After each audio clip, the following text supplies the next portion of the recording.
Okay, this is going to be a short tutorial on how to use the little Mini-CNC router slash mill. These are the small mills I talked about in the demonstration video that you watched on how to do your 2" by 4" by 3/8" thick acrylic plaque. They're very lightweight machines, so you have to treat them with some care. But this will be the steps on how you will operate it. Now, I'm going to say up front that you need to pay attention to this video, because in order to use this machine, you have to watch this video, and then there'll be a 10-question quiz that you need to score a 100 on. Now, I'll let you take the quiz up to 3 times. If you score 100, then I feel confident that you'll be confident in running this equipment. It's not rocket science, but there are some rules that you need to follow for your safety and also so we don't damage the machine. So I have Alec here. Alec is going to help me. He'll be the person running the computer and setting up the machine. I'll be zooming in and out a little bit, trying not to make you guys sick with a shaky camera. But Alec had designed his plaque. He sent it to me. We looked at it. I reviewed it. And then I made the G-code for him using the licensed Mastercam seat. So it's just a basic G-code that we talked about in the previous lessons that you've taken with me. And what we're going to do now is we're going to go through how do we set up the machine. So the first thing we're going to do is on the machine itself. To power up the machine needs to be plugged into a USB port, and it should be when you come to it and power it on. It'll either be powered on through a power strip or whatever source that they'll use in the lab. To turn the machine on itself, back behind the machine where the controller is, there's a little tiny button, that little white button that you see right there that my finger's on. That's what you'll push to turn the power on. Once the power is on, we can start the software, and that should help us get the rest of this set up. So before we do the software, we're going to go ahead and grab the part and we're going to peel off the paper. The reason why you want to peel that paper off, at least one side, the side you're machining, because there'll be paper on both sides, is because that paper will cause the cutter, if you cut through it, to get all gummy, and it'll wreck the cutter and you won't get a good finish. So on the fixture that we have here, this has a little slide clamp. Alec is going to place the part to the upper left-hand corner of that fixture. So it's the upper left-hand corner. He's going to take the slide clamp. He's going to push it up against the part, and then he's going to apply just a little bit more pressure with the right side there, just kind of squeeze it. And when we tighten this, we don't kill it. We don't go really hard and tighten it, and we don't want to go light either. Just a little bit more than snug, just like you saw Alec do. And then we want to make sure the part's not sliding. If it slides a little bit like it just did, he'll loosen the right one, and he'll just kind of push against the right side of the slide, and that'll kind of cause it to snug up a little bit better. And as long as you do a light tug, very light tug, and it's not moving, you're only going 10 or 12 thousandths deep with your engraver, your part shouldn't move. So there it is again in the upper left-hand corner, and we're just doing a light snug on the screws. And if you get it to where it's sliding a little bit, just loosen this one, put a little bit of pressure on this side as you snug it back up, and just test it like Alec did. All right, once that's mounted, we're going to go and start the software. So Alec is going to go ahead and close his program. You'll see an icon on your screen that looks like this. This is the icon you want to click to start the software. All right, once the screen comes up and the machine's been powered up, the machine can be moved around using these arrow keys that you'll see on the right-hand menu here. So Alec will click to the right and move the machine positive X. Go ahead and do that again, Alec. I got it on there we go. And then do a Y negative, which is towards us. And then you have on the far right here, these gray buttons, up and down obviously moves the Z. Now if you look at the spindle head, you don't have a whole lot of travel. So you have just, you'll want to be very careful. All right, so now that you've kind of familiar with that these buttons move the axis, this part right here on the upper part of the menu is where you're going to bring in it'll show you the graphic, and your G-code will show up on the screen below. So we're gonna go ahead and we're gonna go to, first thing we wanna do is we wanna click on service, and we're gonna go to settings, and we wanna verify that the machine is set to millimeters. So if you just hover the cursor over there, Alec, for me, make sure that's set to millimeters. If you set it to inches or any other unit, then this machine will end up crashing. It just needs to be in millimeters, so always double check that. Again, go up to the upper left-hand corner to the menu bar here, click on service, then settings, and then when that menu pops up, just ensure that millimeters is set for the units. Okay, X out of that. And the next thing we're gonna do is we're gonna find our file. So he's gonna go to his flash drive and open it.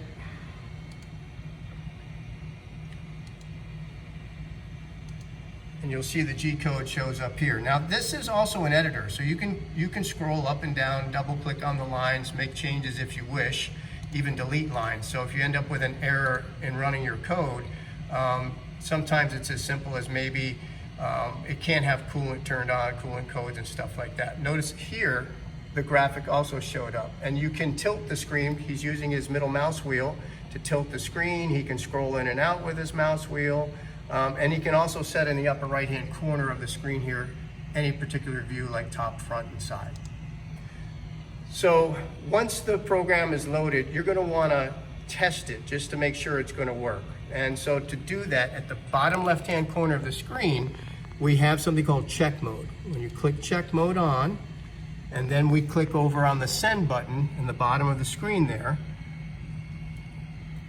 you'll see the cutter run around the part, and it'll tell you that the job is done. If you get an error, it'll typically tell you what line number the error is on and what it doesn't understand, and that can be corrected in the program as you go along. But that's what you want to see. Now, before we actually physically run the machine, we need to set it up and show the machine or teach the machine where the origin of the part is, and then touch the cutter to the top of the part. So Alec removed the check mark off the bottom so that the machine will now run. He's going to use these arrow keys, and the first thing we're going to set is the Z axis. We're going to touch the tip of the tool here to the top of your part. So he's going to have the machine set. If you can show them here, Alec, that you can change the units here of how it moves. See, it's set to continuous. These are all millimeter moves, so you can use continuous, and you can even slow down the rapid rate right here where it says rapid speed. You can slow that down if it's going too fast, but you use continuous when you know you're in the clear. Then you have to use these other smaller increments when you're getting close to the part, or else you'll crash into it. So Alec is going to use continuous until he's over the part, and once he's over the part, he's going to go ahead and use the Z axis to come, I'll say probably within 1/4 inch,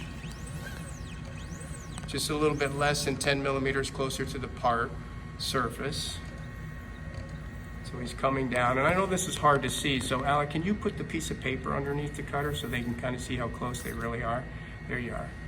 Okay, so he's that close now. Now he's going to probably put it in 1 millimeter setting. So over on the right side of the screen here, he'll do the drop down and go to 1 millimeter. Sorry, my finger was in the way there. And then he's going to jog it downward. And then once he's this close, he's going to put it in 0.1, I think it was? Yeah, 0.1. So he's going to 0.1 now for an increment. That's about 4 thousandths per click, and he's going to continually move the paper as he clicks until he just feels the paper drag underneath the cutter. We don't want it to slam into the paper because then it's going to hit the part too hard. So now it's just doing that light little drag, and what he's going to do to set that axis is over on the right-hand side of the screen here. There's a button that says set, go ahead and hover over it, and it says 0 the Z axis. When he clicks that, you'll see on the top work coordinate that go to 0. So again, it's that button right there, and it set the axis to 0, or sometimes it's within 1 thousandths, or 0.001 millimeters actually. All right, next he's going to raise the cutter up a couple of bumps in the Z axis. Just a little bit, and now he's going to hover the cutter over the intersection of this edge of the part and this edge of the part, because our origin in Mastercam was the top upper left-hand corner of our part. So I'm gonna kind of get out of his way so he can see it dead on. He's using the continuous button at this point, and then again, he'll change that increment of move so that he can kind of fine tune it.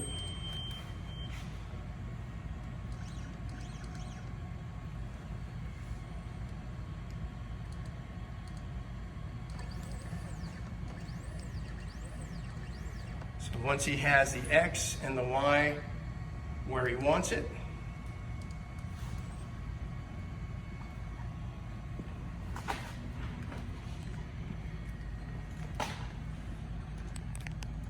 you let me know when you're there, Alec. Yeah, roughly about that. Okay, so then he's going to set the X and Y. So he's going to click on this one that says 0xy, and look at where it says work coordinates. As he clicks it, see it now says 0 and 0.001 millimeters, which is as close as this machine can actually move anyway. So there you are. So now you have your X, Y, and Z set. So he's just going to raise the cutter up out of the way a little bit and move it off the part. And now we're ready to actually physically run the part.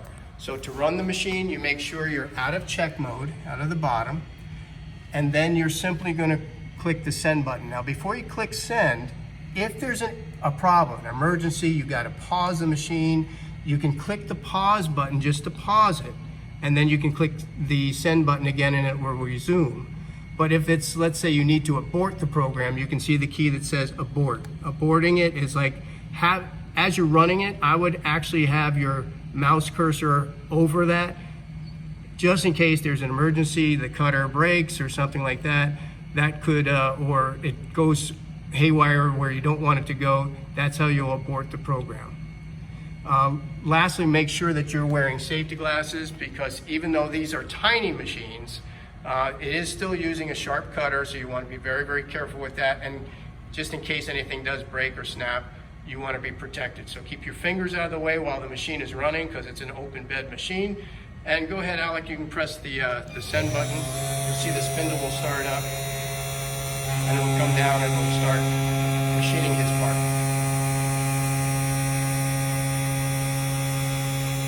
Now while it's machining, anytime that you're using the machine, always double and triple check yourself before you actually hit that send button.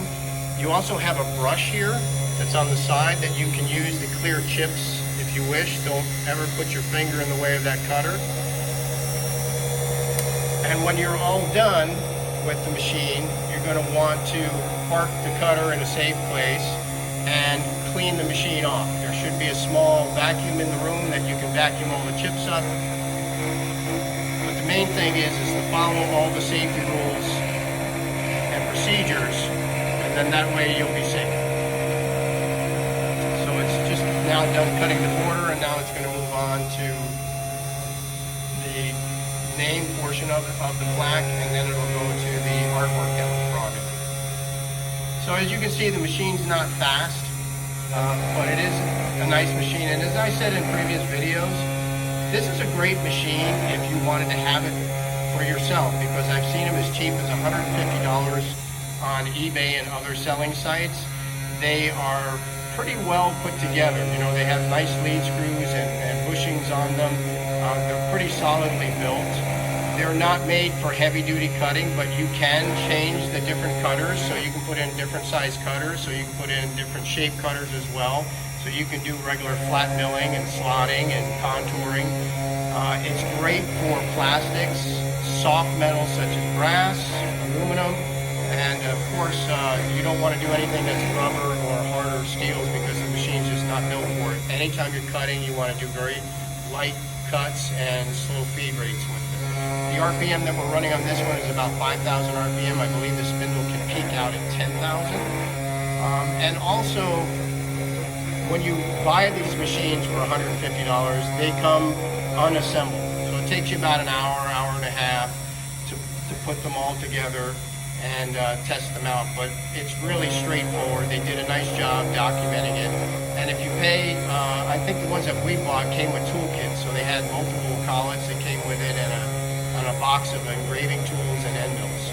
So it gets you already set up to go. There's also on the side of the machine, we're not demonstrating it today, that's a handheld controller that can come off. I just have it on with Velcro.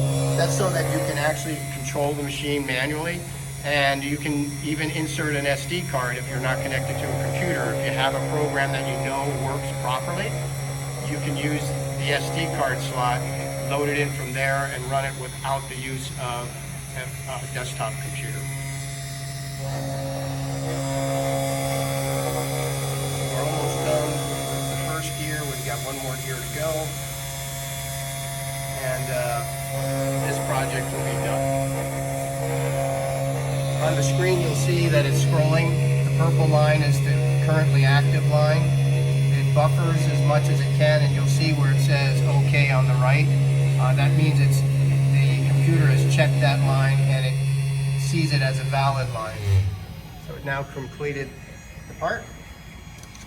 So Alec is just going to brush it off. He'll loosen the screws and take the part out, and then at this point, this is where you'll clean the machine, and then you'll make sure that you power down the machine in reverse order. So you'll just hit the little power switch on the back of the controller like I showed you Alec is doing. And I might actually have these hooked up to a power switch, like a little surge protector switch where it'll turn everything on and off and make it even simpler for you. And then you'll just simply exit the software, and that's it. So I know this was a raw video, and there were some mistakes. My finger got in the way, but you know, I just wanted to walk through this. Hopefully you got enough out of it that you'll be able to pass the 10 questions. Just remember, the questions are going to be about what units does the machine need to be in, what do we calibrate first, the Z or the X and the Y, how do we calibrate that axis, where should the part be located, where are we touching off on the part, who needs to approve the actual running of the machine, and that's going to be me. So in other words, I've said this in a previous video, you guys will have to, do the assignment, then you email your assignment to me because you do not have the license seat. You're using the HLE version, which is the home learning edition. I'll look at your graphic, I'll make the G-code, I'll send you back the G-code, and then at that point you'll be given instructions that yes, you can go ahead and use the room. You'll make arrangements to use the room, and you can use the little CNC and actually machine your little project. So that's it. Thank you, Alec, for your help. I appreciate that, and good luck.